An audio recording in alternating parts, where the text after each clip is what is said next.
Hello friends, class 8 social science chapter 4 understanding laws civics का ये 4th chapter है। Friends, you may be familiar with some laws such as those that specify the age of marriage। आपको मालूम है, आप सारे law से familiar होंगे। हमारे लाइफ में बहुत सारे लॉज होते हैं। मैरिज एक्ट यानी कि मैरिज के भी लॉज होते हैं। हमारे जो ट्रैफिक और रूल्स और रेगुलेशन, उसके लिए भी सारे क्रिमिनल्स के लिए, ये हर एक के लिए लॉज बनाए जाते हैं। It is made from the government. जहाँ भी हम रहते हैं वहाँ की गवर्नमेंट के थ्रू ये हमारे कॉन्स्टिट्यूशन के हिसाब से ये सारे लॉज इम्प्लीमेंटेड किए गए हैं। A person can vote and perhaps even the law dealing with buying and selling of properties. तो हमारे लिए, हम कोई भी चीज़ डील करते हैं, बाय करते हैं, सेल करते हैं प्रॉपर्टी का, तो उसके लिए भी सारे डॉक्यूमेंटेशन जरूरी है। सो लॉ के हिसाब से हमें सारे डॉक्यूमेंटेशन इशू करना पड़ता है। We now know that the parliament is a charge of making laws. Do these laws apply to everyone? जो भी पार्लियामेंट के थ्रू जो लॉ बनाए गए हैं, इम्प्लीमेंट किए गए हैं, उसका हम हर एक को फॉलो करना पड़ता है। How do new law come in being? तो हम ये जो चैप्टर के अंदर जो सारे अलग अलग पॉइंट सीखने वाले हैं, किस तरह सारे लॉज बने, किस तरह हाउ टू अप्लाई लॉ, और could there be a law that are unpopular and controversial law. तो ये सारे जो पॉइंट हम इस चैप्टर के अंदर डिस्कस करेंगे। And what should we as a citizen do under such circumstances and understanding laws. और हम हमारे सिटीजन के हिसाब से हमें किस तरह हम उसके सर्कमस्टेंसेस के अंदर रहना चाहिए, और जो भी लॉज है उसको अंडरस्टैंडिंग कर कर चलना चाहिए। लेट मी सी, ये हमारा इंट्रोडक्शन ऑफ द चैप्टर था। चैप्टर का इंट्रोडक्शन है, क्या क्या पॉइंट्स इस चैप्टर के अंदर हम डिस्कस करने वाले हैं, उसके बारे में ये सारा डिस्कशन था। Let me first topic is do law apply to all. हमने यहाँ पे सारे क्वेश्चन डिस्कस किया, जो भी इम्पोर्टेंट क्वेश्चन है इस चैप्टर से रिलेटेड, ये सारे क्वेश्चन हमने लिखे हैं। जैसे ही आप जो भी टॉपिक आएगा उसी के हिसाब से ये सारे क्वेश्चन भी उससे रिलेटेड होंगे। सो बी केयरफुली, आप ध्यान से इस वीडियो को देखना। Do law apply to all, यानी कि आपको मालूम है कि कोई भी लॉ बनाए जाते हैं, it is for all of the country citizen. Country के हर एक सिटीजन के लिए इक्वल होते हैं। The above is a clearly case of the violation of law. As you read in Unit 1, member of the Constituent Assembly were agreed there should be a no arbitrary exercise of power in the interdependent in India। हमारे India के अंदर कोई भी अपने power का misuse नहीं कर सकता, यानी अगेंस्ट लॉ के अगेंस्ट में कोई वर्क नहीं हो सकता। यानी कोई भी नेता, लीडर, कुछ भी हो, पॉलिटिशियन हो तो पुलिस ऑफिसर हो, हर एक को लॉ के अंडर में वर्क करना पड़ता है। Therefore, instituted several provisions in the constitution and that would establish the rules of law। इसलिए हमारा जो कॉन्स्टिट्यूशन बनाया गया, क्योंकि हर एक पर्सन को उसको ध्यान में रखकर हर एक लॉ भी उसके हिसाब से सारे इम्प्लीमेंट किए गए, जिसकी वजह से किसी को भी कोई भी पार्शियलिटी ना हो। The most important of these was that all person in independent India are equal before the law. यानी कि हर एक कोई हमारे कंट्री के अंदर या तो कोई भी कंट्रीज के अंदर law for all, equal for all the people. हर एक पीपल के लिए इक्वल लॉज होते हैं। The law can not discriminate between the person on the basis of the religious, caste, gender और बैकग्राउंड। यानी कि ऐसा नेसेसरी नहीं कि उसके बैकग्राउंड के हिसाब से और उसके रीचनेस हिसाब से, उसके रिलीजन के हिसाब से अलग अलग ऐसे लॉज नहीं होते हैं। So law are making for all the people are equal. हर एक के लिए ये लॉ इक्वल होते हैं। So that all laws apply equally to all the citizen of the country and no one can be above the law. यानी कोई भी इसके ऊपर या जाकर वो अपना काम नहीं कर सकता, या तो कोई भी लॉ का उल्लंघन नहीं कर सकता। Now neither a government officer, not a wealthy person, not even a president of the country. यानी कि कोई भी गवर्नमेंट ऑफिसर हो या तो कोई वेल्दी पर्सन हो, या तो रिचेस्ट में रिचेस्ट कंट्री का क्यों ना हो, या तो प्रेसिडेंट ऑफ द गवर्नमेंट में जो प्रेसिडेंट, पीएम, कोई भी ऑफिसर हो, हर एक को लॉ के हिसाब से चलना पड़ता है. So is about not working about the law. Any crime or violation of law has a specific punishment as well as the process through which the guilt of the person has to be established. हमारे country के हिसाब से, हमारे law के हिसाब से जो भी स्पेसिफिक उसके लिए जो पनिशमेंट है, उसके क्राइम के लिए उसको उस तरह की पनिशमेंट दी जाती है. In ancient India, there were the innumerable and often overlapping local laws. So different communities enjoy a different degree of the autonomy in the administrating these law among their own. यानी कि बहुत सारे laws हैं हमारे country के अंदर. कभी कभी जो ये सारे often law are overlapping the local laws, यानी कभी कभी लॉज के अंदर एक डिफरेंट चीज़ अलग अलग होती है. उसमें कोई भी कास्टिज्म, कोई भी रिलीजन उसके हिसाब से नहीं होता है. सो लॉ हर एक के लिए इक्वल होता है, but some laws are making for adjustment for the religions.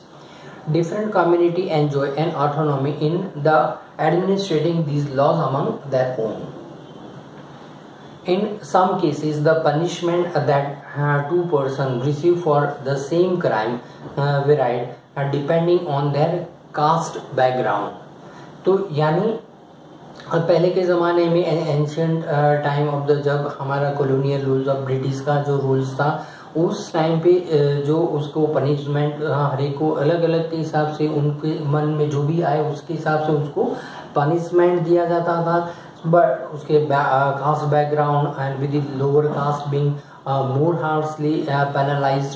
तो ये सारी उस टाइम की जो बात है वो डिफरेंट थी. आफ्टर मेकिंग द कॉन्स्टिट्यूशन, हमारे इंडिया का जब इंडियन कॉन्स्टिट्यूशन फॉर्म हुआ, उसके बाद सारे पीपल को लॉ के सामने इक्वल रखा गया. यानी कि हर एक पीपल, कोई भी लॉज हर एक के लिए इक्वल है.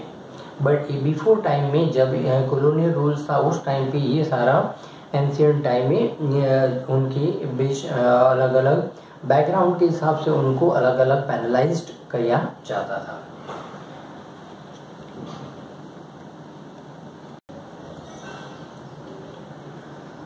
This slowly began to change in the system. Law began to further evolve during the colonial period. धीरे धीरे सारे ये चेंज लॉ के अंदर चेंज आए. और after the evolution of the colonial period, उसके बाद काफ़ी चेंजेस आए. It is often believe that it was the British colonialized who introduced the rules of law in India. तो ये फैक्ट है कि ब्रिटिशर्स ने यहाँ पे सारे लॉ इम्प्लीमेंट किए. उनका यहाँ पे जब शासन था, तब उन्होंने अपने अंडर में जो वर्क कराने के लिए इंडियंस, उनके लिए एक लॉ इम्प्लीमेंट किए. Historians have disputed this claim on the several grounds too, of which includes the first that the colonial law was arbitrary, and second that the Indian nationalists play a prominent role in the development of the legal sphere in the British India. यानी कि जब यहाँ पे हमारी history ये बता रही है कि हमारे यहाँ पे जब ब्रिटिश का कॉलोनियल रूल यहाँ पे था, तब सो दे हैव आर्बिट्री सिस्टम. यहाँ पे किसी के लिए कोई भी ऐसी फिक्स पनिशमेंट नहीं थी, यानी कि किसी को कोई भी वो लोग पनिशमेंट कर सकते थे. But after the independence the Indian nationalist play the prominent role in the development of the legal sphere in the British India. One example of the arbitrariness that continue to exist as a part of the British law is a Sedition Act of 1870. हम यहाँ पे 1870 के Sedition Act के हिसाब से देखते हैं, तो आपको याद रखना है क्या व्हाट इज Sedition Act. तो ये एग्जाम में क्वेश्चन भी आ सकता है.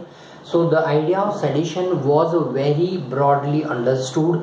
Within this act, any person protecting or criticizing the British government could be arrested without due trials. यानी कि without any trial किसी को भी ब्रिटिश गवर्नमेंट अरेस्ट कर सकती है. So it is in the Act of Sedition of 1870. So they also began to fighting for the greater equality and wanted the change idea about the law, a set of the rules, and that they were forced to obey, and to law as introducing the idea of justice. तो ये law के against में हमारे लोगों ने उसको जो great equality के लिए बहुत उन्होंने डिमांड की और उसके अगेंस्ट बहुत वायोलेशन हुआ. By the end of the 19th century, the Indian legal profession also began the emerging and demand the respect in the colonial court. और एंड ऑफ 19th century के अंदर इस हमारी जो डिमांड को ध्यान में रखा गया. They began to use the law to depend on the legal right of Indians. यानी कि legal right of Indian के हिसाब से उसको जो पनिशमेंट उसके जो लॉ के हिसाब से हर एक को के हिसाब से इक्वल पनिशमेंट दी जाए.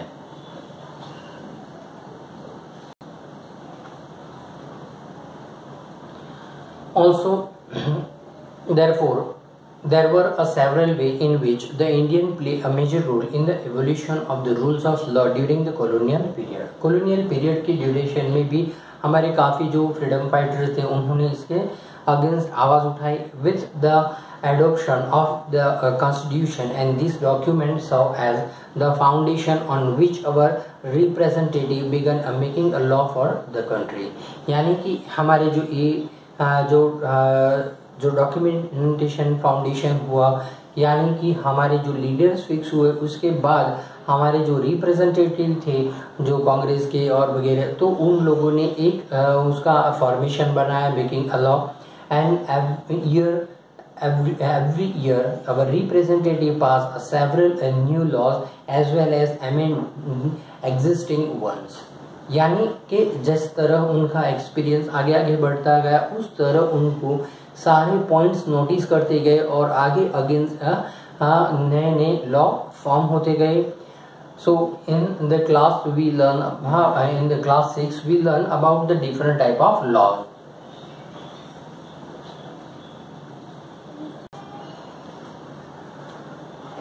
Now Hindu succession amendment act in 2005. हमने यहाँ पे क्वेश्चन मेंशन किया है.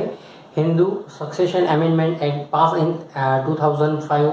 According to this law, son, daughter and their mother can get a equal share of their family properties. यानी उनको इक्वल शेयरिंग दिया जाता है उनकी जो फैमिली प्रॉपर्टी का, उसकी डॉटर को, सन को और जो भी पर्सन है उसकी वाइफ को. Similarly, a new law have been enacted to control the pollution and provided employment. तो सिमिलरली उसी तरह आगे नए लॉज भी फॉर्म हुए कि जिस तरह हर एक यहाँ पे पॉल्यूशन को कंट्रोल किया जाए उसके भी लॉज फॉर्म हुए. Also the providing the employment, हर एक पीपल को रोजगारी मिले, हर एक को एम्प्लॉयमेंट मिले, तो उससे रिलेटेड सारे लॉज भी बनाए गए. How do people come to think and purpose that a new law is necessary? जिस तरह उनके थिंकिंग के हिसाब से नए नए लॉ उनके दिमाग में आते गए उस तरह सारे लॉ फॉर्म हुए. So now how do new laws come about. अभी हमारा जो नेक्स्ट पॉइंट है ये वाला, अभी हमने ये डिस्कस करा. नाउ हमारा second point, how do new laws come about. The parliament has an important role in making laws.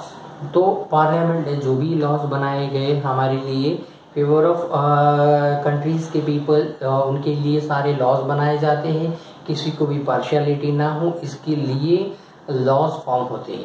So there are many way through which they takes a place and is often a differently group in the society. और हमारी society के अंदर अलग अलग state के अंदर, अलग अलग कंट्री के अंदर, अलग अलग सिटीज़ के अंदर ये सारे जो अलग अलग ग्रुप्स फॉर्म हुए और जो एक रूल्स और रेगुलेशन से एक कंट्री के अंदर एक शांति बनी रहे, इसके लिए भी लॉ फॉर्म हुए. The raise the need of the particular laws and important role of the parliament is a sensitive to the problem faced by the people. कि जिस तरह पीपल उनकी जो प्रॉब्लम फेस करते हैं उसी के हिसाब से पार्लियामेंट ने जो उस पीपल को इम्पोर्टेंस देकर उसके रिलेटेड लॉ फॉर्म किए। Let us read the following story to understand how issue domestic violation was brought to attention of the parliament. The procession adopted for these issues to become law. तो हमारे text book के अंदर जो story दी है उसी के हिसाब से उसको एक एग्जाम्पल लिया है और उसी के हिसाब से हमारे जो गवर्नमेंट ने उसी के स्टोरी बेसिस यानी कि हमें law why we have to require law, क्यों हमें लॉ नेसेसरी है for the country. As above example, the role of the citizen is crucial in the helping and parliament frame the different concern that people might have into law. अब हमारे countries के हिसाब से हर एक people को parliament जो helping the parliament frame the different concern, यानी कि पार्लियामेंट ने डिफरेंट कंसर्न के हिसाब से पीपल के लिए ये लॉज बनाए हैं। From establishing the need for a new law to it being passed and every stage of the procession progress, the voice of the citizen is a crucial element. यानी कि जब हमारे लॉज एनेक्ट हुए और new laws पास हुए और first the average stage of the progress voice of the citizen, पहले जब तक ये सब लोगों को सारे लॉज समझ में नहीं आए तब तक थोड़ा वायलेशन था, but after understanding the laws so they understanding very well and the voice can be heard through the TV reports, newspaper editors, radio broadcast, local meeting, so all of which help in the making the work that parliament does more accessible and transparent to the people. इस media के through सबको पता चला कि laws हर एक people के लिए कितने ट्रांसपेरेंट है। Now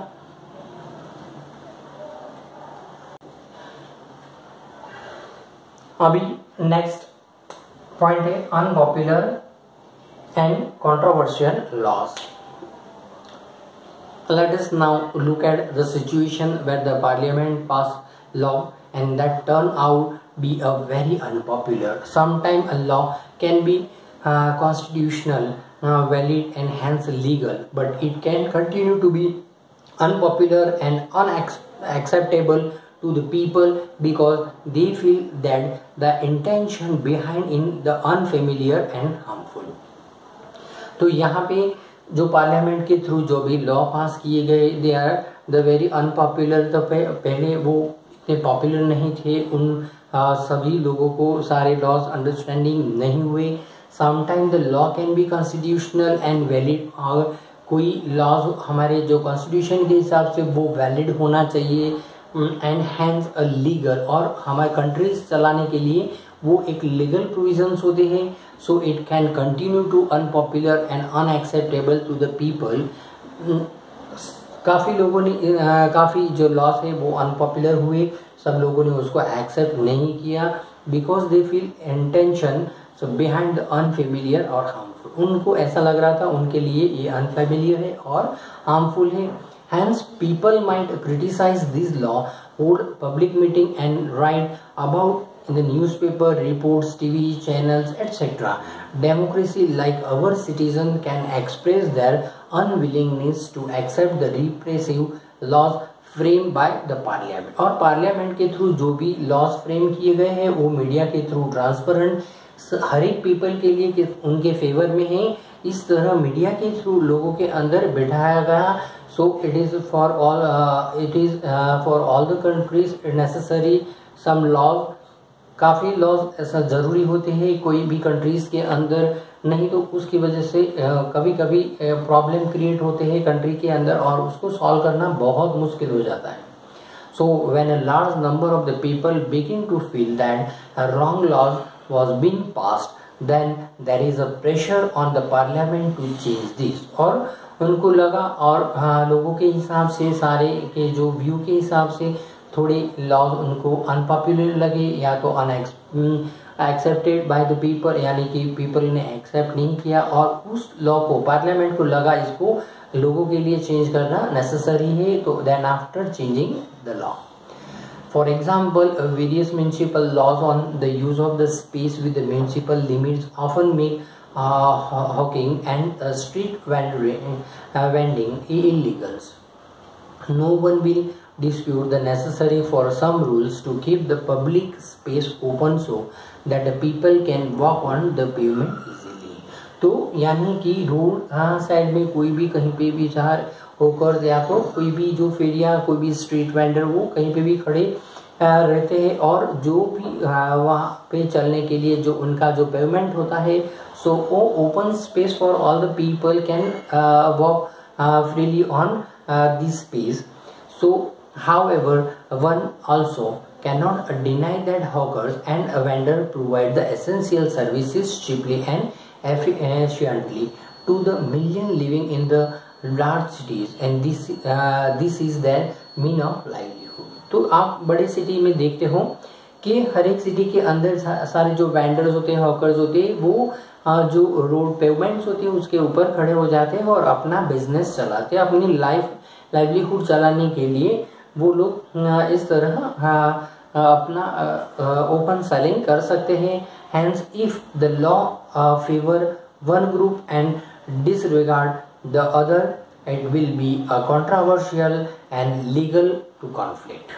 So some laws are the controversial and some law are lead to conflict. और some थोड़े लॉ ऐसे होते हैं जिसको लेकर लोगों के बीच कॉन्फ्लिक्ट हो जाता है. So people who think that the law is not a fair can approach the court to decide on the issue and the court has the power to modify on or cancel law if it find that they don't adhere to the constitution. या तो constitution के हिसाब से जो frame नहीं किए गए हैं तो वो कोर्ट के थ्रू उसको निकाल अलग किया जाता है या तो उसको उस लॉ को डिसमिस किया जाता है cancel. So do you remember the photo essay on the women movement in the class 7 book? तो क्लास 7 की बुक में हमें जो फोटोज दिए हैं उसके हिसाब से उसमें आपने क्लास 7 के चैप्टर में देखा होगा. So this photo show the different way in which citizen can protest. यानी कि लोग अपने लॉ के अगेंस्ट में अलग अलग तरीके से उसके अगेंस्ट प्रोटेस्ट कर सकते हैं. कैंपेन यानी कि ग्रुपिंग कर सकते हैं. शोज अ सोल्जरिटी या सॉलिडरिटी यानी कि बहुत वायोलेशन कर कर वो लॉ का उल्लंघन भी उसको इम्प्लीमेंट होने से वो रोक सकते हैं. The following pictures point two other way in which the people protest unjust law. यानी कि लोगों ने इस लॉ को अनजस्ट बना उनको लगा ये लॉ अनजस्ट है तो उनके अगेंस्ट वायोलेशन स्टार्ट हुआ. And remember that our role as a citizen does not end with the electing our representative, rather it is then that we began to use. इसलिए हम हमारे रिप्रेजेंटेटिव को इसलिए select करते हैं. हमारे यहाँ पे जो वोटिंग राइट है हम उसी के हिसाब से उनको वोट देते हैं कि जो हमें अच्छा लगता है. तो यहाँ पे हमारा जो रिप्रेजेंटेटिव होता है उसी के हिसाब से वो पीपल के लिए वर्क करें. तो इसीलिए हमारा जो डेमोक्रेटिक कंट्री है सो उसी तरह हमारे यहाँ पे वोटिंग सिस्टम है.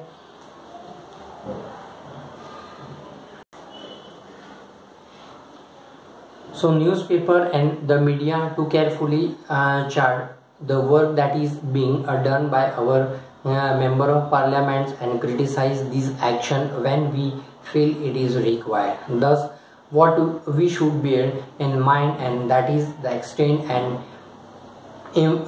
involvement and enthusiasm of the people that help the parliament perform it's the representative function properly. यानी कि हमारे जो पार्लियामेंट के जो मेंबर और पार्लियामेंट के जो उसको जो रिप्रेजेंटेटिव है उसको इस तरह हम अपने इस बहुत सारे उत्साह से उनको रिप्रेजेंटेटिव कर सकते हैं क्योंकि लोगों की उसके जो फंक्शनिंग सो पीपल के लिए बहुत अच्छे हो और अच्छे काम अपने कंट्रीज़ के लिए करें. तो इस तरह ये जो न्यूज़ मीडिया के थ्रू हम ये सारे चार्ट्स देखते हैं कि इसके तरह किसके थ्रू ये कौन से काम अच्छे हो रहे हैं. तो हम हमारे डेली जो न्यूज़पेपर आते हैं तो उसके अंदर सारी चीज़ हम देखते हैं। ऑल्सो टेलीविज़न के ऊपर भी सारे ये ओपन मीडियाज़ के ऊपर हम ये सारा उसके परफॉर्म्स, उसके वर्किंग्स को हम जान पाते हैं। फ्रेंड्स, ये चैप्टर हमारे यहाँ पे फिनिश होता है। Subscribe my channel and share more student. Bye friends.